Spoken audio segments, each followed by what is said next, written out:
So as a performer, she didn't know what her gifts were or where they were, and I think that she felt always insecure, never really a great sense of accomplishment, or from what I've read. What about you, Simon? Yeah, I think that's right. I mean, and I think that she really hoped that doing this film with Olivier would bring her the credibility she so deserved. And I think the irony is that she was so desperate to get away from playing sort of ditzy showgirls, but the part in this film, that was sort of what it was. Exactly. And I think when Marilyn brought her sort of scrutiny to the script didn't really hold up. And I think, I'm a great fan of Terence Rattigan, who wrote the screenplay and the play it's based on, but I don't think this was his strongest play.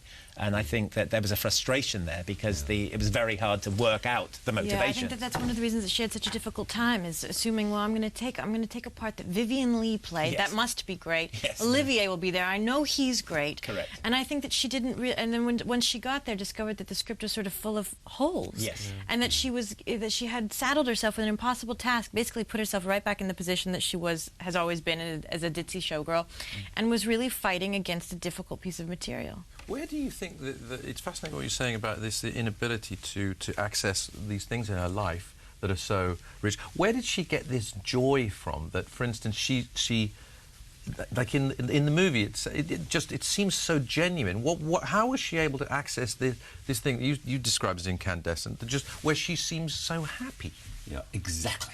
I think it's a few things. I think that when she's singing and dancing, I think that it's it turns your mind off. Your sort of logical, critical brain is put to sleep because you're too busy doing other things.